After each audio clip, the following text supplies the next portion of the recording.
The neighborhood babysitter is sitting on a couch, reading her favorite book. She has tucked in the child for the night. This was no issue as she went straight to sleep. The babysitter continues reading when suddenly the phone rings. The babysitter assumes it must be the parents, checking in on the welfare of the child. She answers the phone. Hello? Check the children. The babysitter dismisses the call as a harmless prank, sits down, and continues reading. Minutes later, the phone rings again.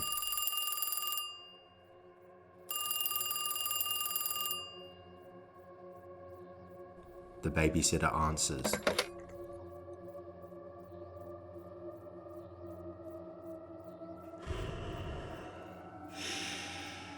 The heavy breathing and giggling freaks the babysitter out. She hangs up again. The caller continues to terrorize the babysitter, calling numerous times. The babysitter becomes increasingly terrified and elects to call her local police. The police inform her that they're going to trace the next call. The stranger calls again, continuing to taunt the babysitter. The babysitter hangs up again, and the police immediately call her back. They advise her to get out of the house right away. She runs out of the house and meets up with the police. They inform the babysitter that the calls were coming from inside the house. The police storm the house. They drag out a man who is completely transfixed with the babysitter. He walks by her, staring and smiling, eventually saying, "See you soon." They tell the babysitter that the stranger had killed the child and was calling her after committing the act.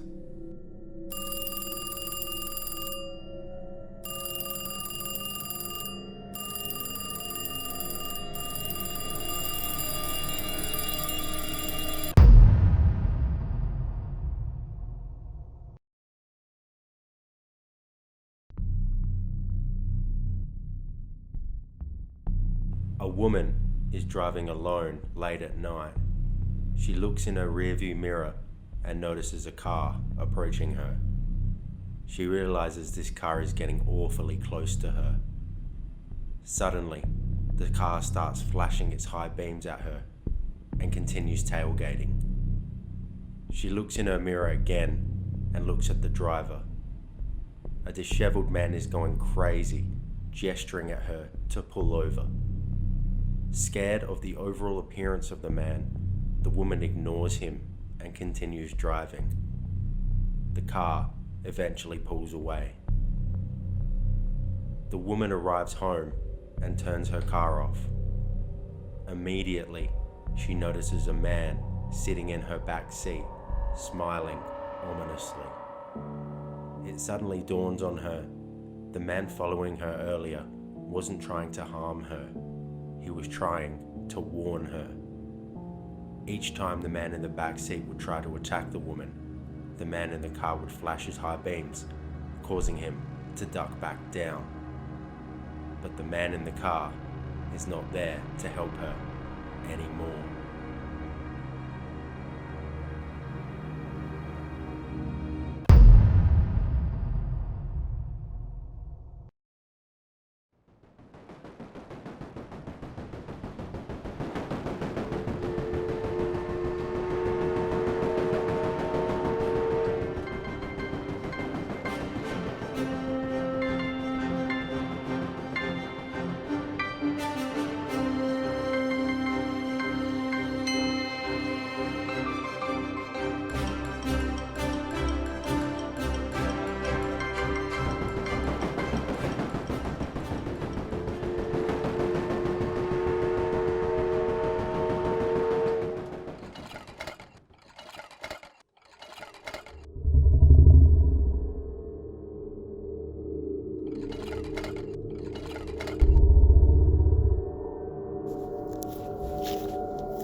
John Henry Patterson has been commissioned by the Uganda Railway Committee in London to oversee the construction of a railway bridge over the Tsavo River.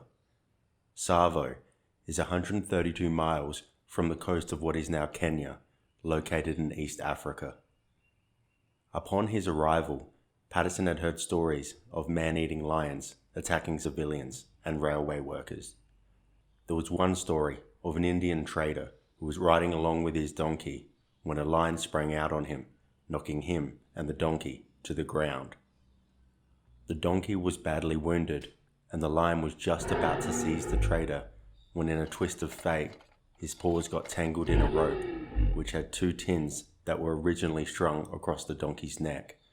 The rattle and clatter gave the lion such a fright that he bolted. Patterson did not immediately buy into these stories. John believed these men may have been victims of foul play by their colleagues, the motivation being financial gain. However, this theory was quickly dispelled. One night, an Indian worker was resting in his tent. There were also other men resting. The worker began hearing some suspicious noises outside. He soon realized they were being stalked by a lion. The lion quickly pounced and seized one of the men in the tent, who happened to be the closest to the opening. The lion grabbed the man by the throat and dragged him away.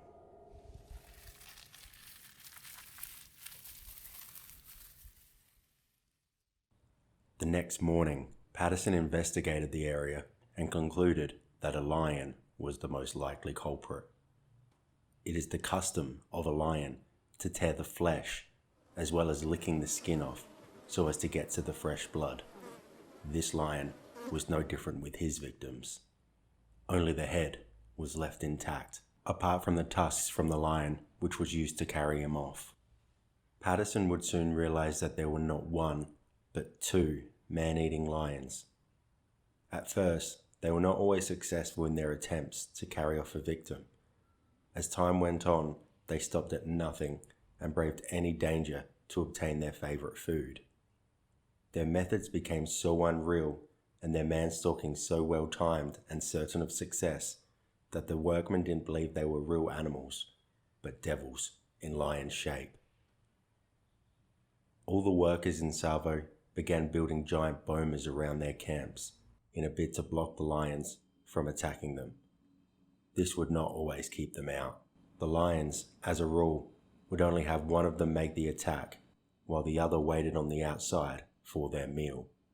However, as time went by, their tactics changed, and they would each enter a camp and seize a victim. To avoid the lions, a bunch of Indian workers would stay in a tree. One night the lions entered a campsite, and in fear, a bunch of workers descended for the tree.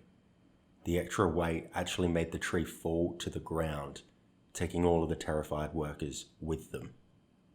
Luckily for them, the lions had already seized a victim and were too busy devouring it to take notice of the fallen tree.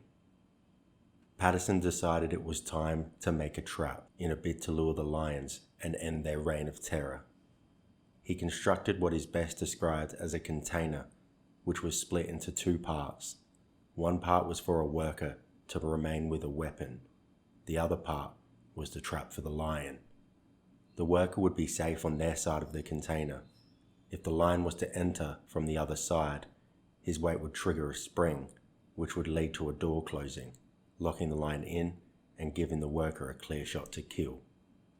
A strong boma was built around the tent to deceive the lions, and one small entrance was made right at the entrance for the lions. Nearby, a hospital assistant was working at the Tsavo hospital. This hospital was protected by a good thick boma and looked rather secure.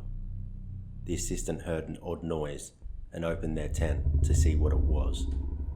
They were horrified to see a lion standing only a few feet away, looking at him. The fence was not strong enough to keep this lion out. The lion made a spring towards him, which made the assistant jump back in fear. He fell back onto a box containing medical gear, which made a really loud smashing noise. The lion was startled for a moment, and this made him run off to another part of the camp. The lion moved to another tent, which unfortunately had 8 patients of the hospital inside. 2 of them were badly wounded, and a third was seized and dragged off. One night, Patterson was in his tent when he heard a loud thud. He knew exactly what he had heard. It was the sound of the trap door clattering down. Finally, Patterson thought to himself, we'll finally be rid of at least one of these beasts. There was one man inside the container, armed with a weapon. He was given orders to shoot once the lion had entered the trap. However, once the lion did enter the cage, the man was so terrified as the lion had begun trying to attack him and was gnawing at the cage bars. He could not muster the courage to fire at the beast.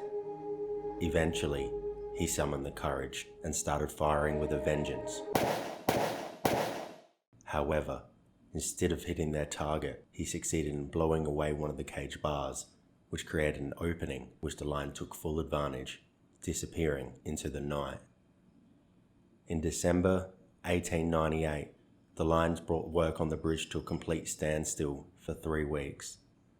Patterson had previously vowed to remove these lions from the area, and now that work had ceased, he needed to end this now. A few nights following the incident with the trap, Patterson is approached by a man who tells him that the lions are attacking a nearby campsite. Patterson grabs his rifle and rushes to the scene. Not far from the site, he notices the lions in a clearing, devouring a donkey which they had seized. As they approach the lions, the man with Patterson steps on a twig. This alerts the lions, who roar angrily and run away. Patterson inspects the lions' half-eaten meal and comes up with a plan. Noting there were no nearby trees, Patterson had a staging erected some 10 feet from the donkey in anticipation of the lions returning to finish their meal. At sundown, Patterson took his position, alone. As the night went on, Patterson hears the noise of a broken twig. However, instead of the lion approaching the half-eaten donkey as Patterson anticipated, the lion instead started hunting him. The lion slowly crept round and round Patterson's structure. Patterson expected the lion to rush the structure at any moment, something which he did not account for, meaning it would easily buckle under any pressure, sending him to the ground. But the lion never attacked. As time went on, Patterson fell to a light sleep. Suddenly, he is woken to a great smack in the head. Patterson feared that the lion has attempted a great jump in order to reach him. His fears are quickly dispelled when he realized he had actually been hit by an owl, mistaking him for a tree branch. He gathers his wits, and upon looking around, notices the outline of a lion. He quickly takes careful aim and pulls the trigger. The sound of the shot was followed by a magnificent roar, and the lion bolted. Roars turned to groans, groans turned to sighs, and eventually silence. The following day, the lion was found deceased. Although there was triumph amongst the camps of one of the lions being dealt with, there was still the issue of the other man-eater. Only a few nights later, the lone lion continued as usual, stalking human prey. However, it only made off with a goat this time. Again, Patterson followed and startled the lion during its meal, and it ran off. Like the first lion, he set up a structure near the unfinished meal and waited. The lion returned, and Patterson fired, injuring the lion as it ran off. The following day, they began searching for the lion. When walking through, he had heard an enormous growl. Patterson saw the lion glaring at him. Patterson fired, and instantly, the lion began charging at him. Patterson fired again and knocked the lion over, but it immediately got back up and continued charging. A third shot had no effect. Patterson, realizing the lion will not cease and eventually reach him, retreated to a nearby tree. From the tree, Patterson fired one final shot at the wounded lion. Patterson got down from the tree and approached the lion, but again the lion got up and tried to attack. 2 more shots were fired, and it finally succumbed to its wounds, just 5 yards from Patterson. The construction crew returned and finished the bridge in February 1899.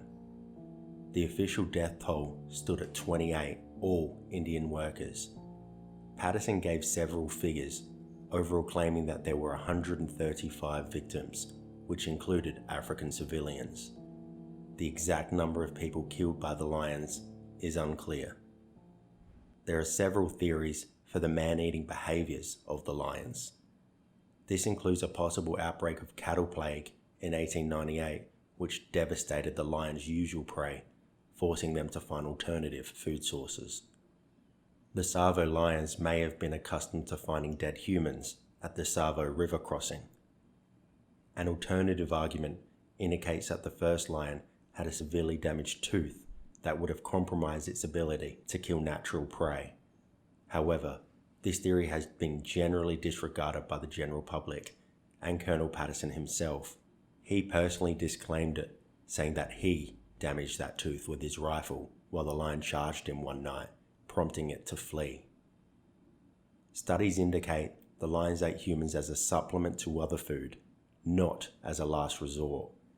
Eating humans was probably an alternative to hunting or scavenging caused by dental disease and/or a limited number of prey. A 2017 study found that one of the lions had an infection at the root of his canine tooth, which made it hard for that particular lion to hunt.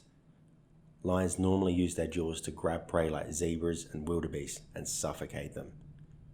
The exact reason behind the lion's behaviour may never be known, but the stories have stood the test of time. After 25 years as Patterson's floor rugs, the lion's skins were sold to the Field Museum of Natural History in Chicago, Illinois in 1924 for a sum of $5,000. The skins arrived at the museum in very poor condition. The lions were reconstructed and are now on permanent display along with their skulls. You can find the lions on display at this museum today.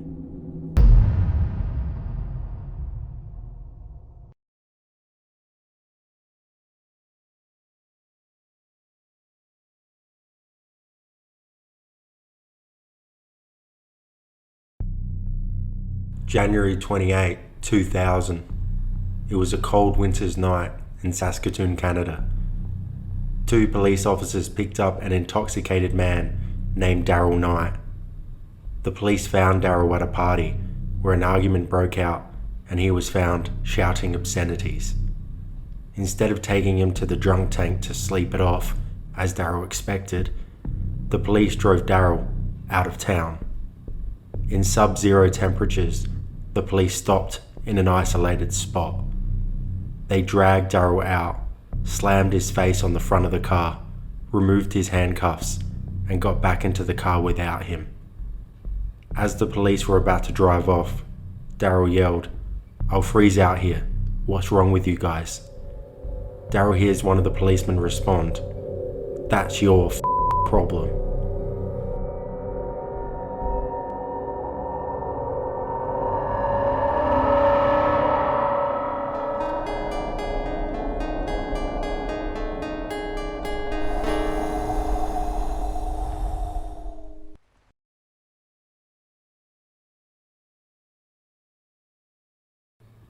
Daryl Knight is a member of the Cree Nation. The Cree are a North American Indigenous people who primarily live in Canada. It is for this reason Daryl Knight was left to fend for himself in the freezing Canadian winter. Unfortunately, Daryl wasn't the first man to experience this. This practice is known as taking Indigenous people on a Starlight tour. A Starlight tour is when an often intoxicated Indigenous man is taken outside the city in sub-zero temperatures and left there. They often have their clothing taken away as well, further exposing them to the elements. The earliest documented case of this was in 1976, and they continue to happen today. In the middle of the freezing Canadian snow and ill-equipped to cope in these conditions, Daryl Knight started walking. As the snow and wind pushed against him, Daryl felt he was making no progress, and he recalls becoming increasingly colder. After what felt like a lifetime, Daryl managed to find a power station. Daryl Knight had survived. When news broke out about Daryl's ordeal, the city of Saskatoon was shocked. Rumours had been circulating for years that the police were abducting Indigenous people and leaving them in the snow, but it could not be proved. One day after Daryl Knight's ordeal, the body of Rodney Nastis was found close to where Daryl was dropped off. Then, just a few days later, a third Indigenous man, Lawrence Kim Wegner, was discovered near the same location. With Daryl's testimony and the fact that at least 5 deceased Indigenous men were found in a similar area to where Daryl was left, there was now evidence to help prove the rumours. The police officers that dropped Daryl off that night claimed no wrongdoing. They explained that Daryl said, "Look boys, drop me off anywhere, just don't take me in and charge me," and the officers say that they obliged. The 2 officers were found guilty of unlawful confinement and sent to prison for 8 months. The police chief of Saskatoon has confirmed that these Starlight tours were conducted by the police force and offered an official apology. Starlight tours serve as a reminder of the broader conflict between law enforcement and the Indigenous population. No police officer has been charged for the deaths of any Indigenous person as a result of taking them on a Starlight tour. The fight for justice will continue to go on.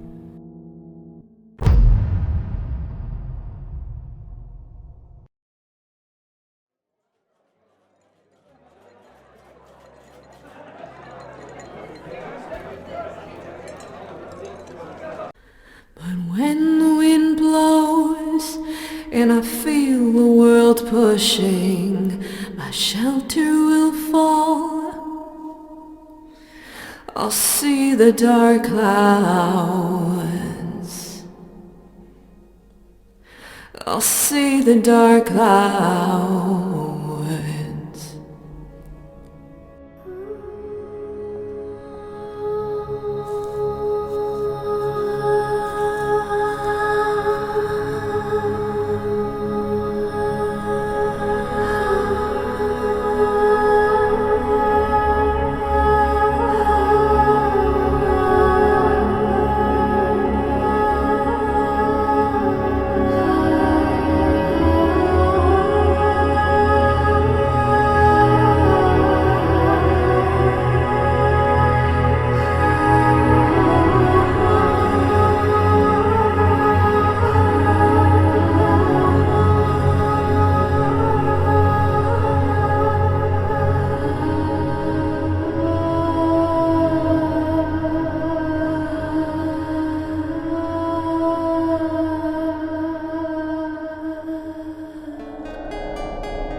Melbourne, Australia was a different place during World War II.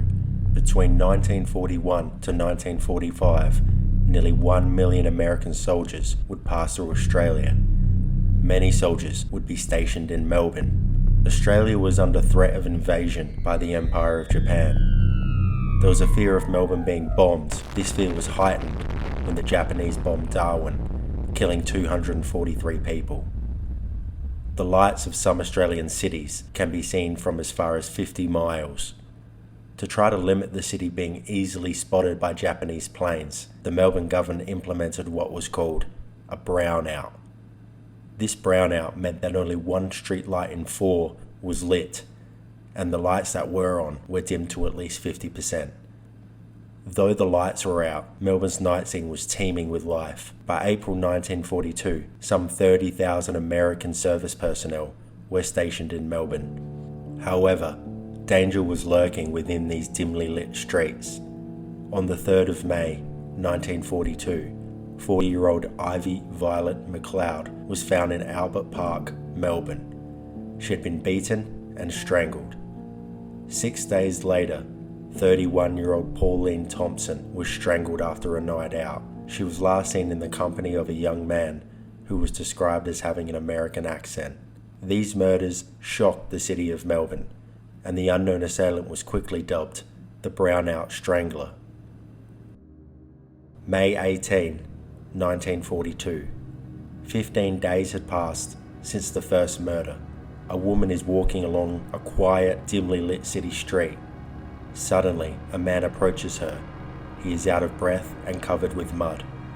He asks for directions and quickly disappears.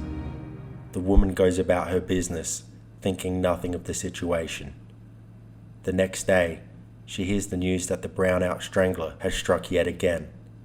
40-year-old Gladys Hosking was murdered just like the two victims before her. She was walking home from work at the chemistry department at the University of Melbourne. This last bit of information was important for the woman, as she recalls she ran into this dishevelled man the night before, which was a very short distance from where the third victim was found. She quickly took this crucial bit of information to the police. She was asked to pick a man out of a lineup of American soldiers, and had no problem identifying the man she saw. 24-year-old American soldier Eddie Leonsky was arrested. After being questioned by police, he quickly confessed to the murders.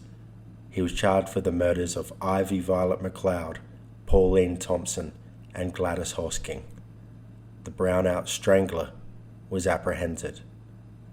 Throughout the police interrogation, Eddie Leonsky divulged some rather disturbing information. When asked why he murdered these women, Eddie explained that he killed these women in order to get their voices. He appeared to have a twisted fascination with female voices, especially when they were singing. For one of his victims, he explained, "I wanted that voice. I choked her." Though it became clear that Eddie was deeply psychologically disturbed, army psychiatrists deemed him sane and fit to stand trial. Leonsky was convicted on July 17 and sentenced to death by hanging.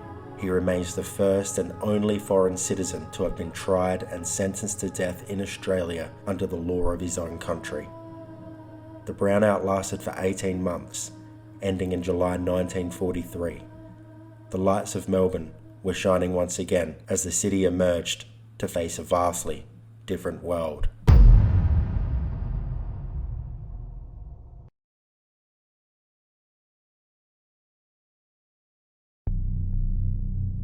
This story takes place at Newport Beach, United States. It's 2:00 a.m.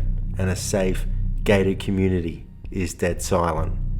Within this community, there is a mansion. This mansion is owned by Golden Globe winning actor Nicolas Cage.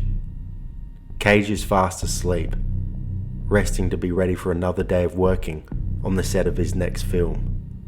Unbeknownst to Cage, there is a man standing at the end of his bed.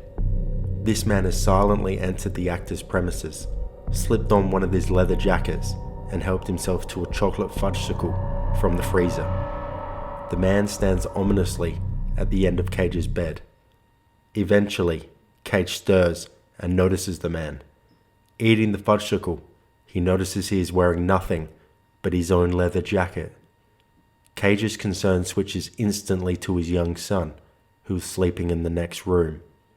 Cage begins conversing with the stranger to try to defuse the situation.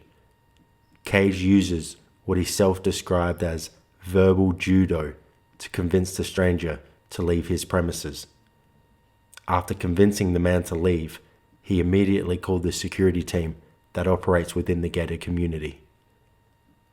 It was later discovered that this man would often enter Nicolas Cage's premises, try on multiple outfits, and make himself at home. However, on this occasion, he decided to do this whilst Cage and his family was in the house. Following this incident, Cage and his family never felt safe in the house.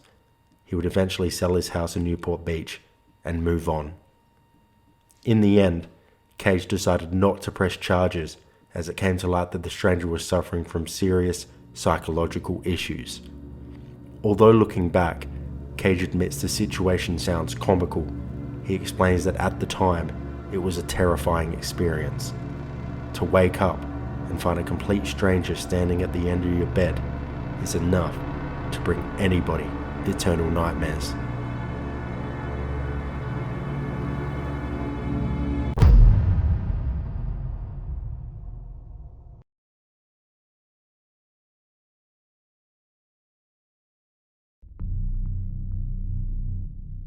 This happened to us back in 1984, just before the whole world knew who the Night Stalker was.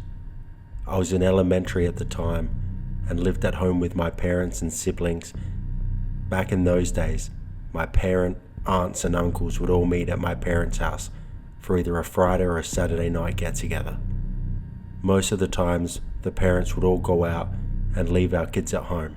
They would order pizza, let us make popcorn, and drink sodas. One evening, all our parents, aunts and uncles came over and they did the usual. They ordered us some pizzas, and I remember this has been the first time we had a VCR. We were the first family in our block to get a VCR. So us kids were to stay home alone, and my cousin rented Halloween. We had the old popcorn machine that used hot air to make popcorn, and the pizza and sodas were all there.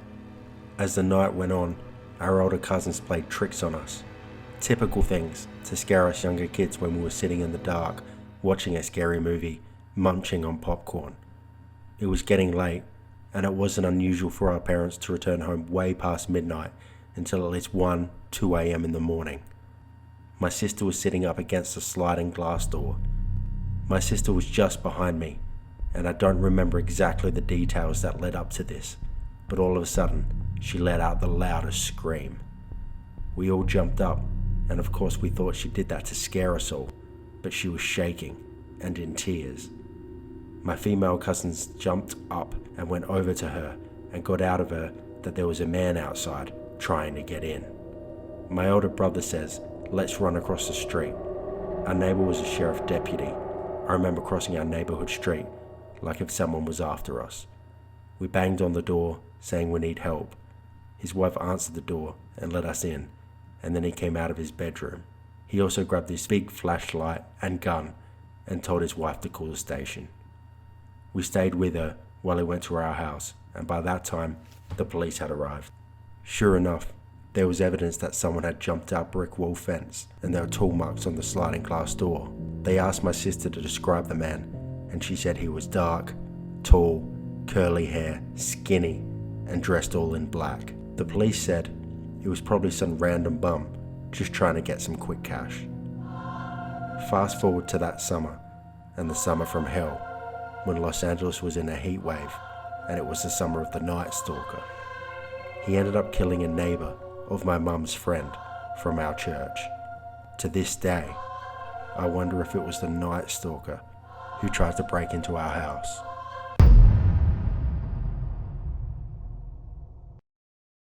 Lindy and Michael Chamberlain decide to go on a camping trip with their children, Aiden, Reagan, and 9-week-old Azaria. They decide to go to Uluru, a large sandstone formation located in the central of Australia. This is a popular tourist attraction and is one of the most important Indigenous sites in Australia. The Chamberlains end up befriending some fellow campers and are enjoying some time around the campfire that same night. Lindy Chamberlain has put her youngest daughter Azaria to bed nearby in their tent and is regularly checking on her. Lindy hears her daughter crying and goes to comfort her. Moments later, the group surrounding the campfire hear Lindy shouting, sounding panicked.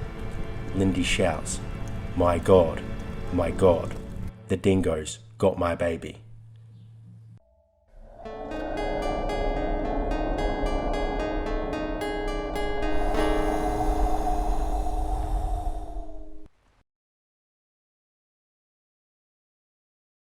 The dingo is considered as Australia's wild dog.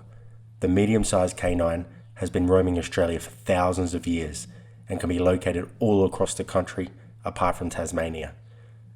The dingo is a predator, preying on kangaroos, wombats, sheep, and most marsupials. However, dingo attacks on humans were known to be a rare occasion back then.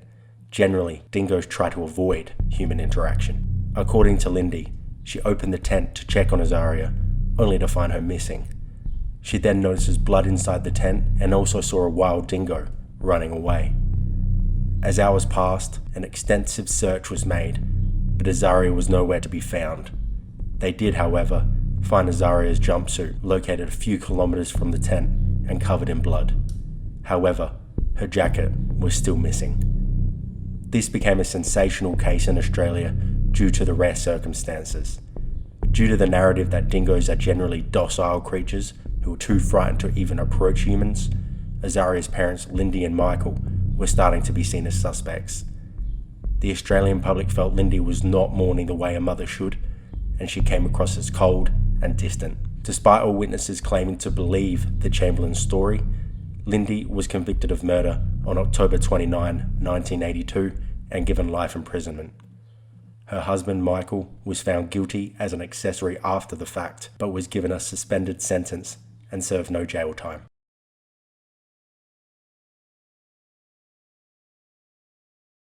British tourist David Brett is climbing Uluru. Tragically, he loses his footing and falls off the giant rock. He falls into a giant area of rock and shrubbery. It was certain David did not survive this.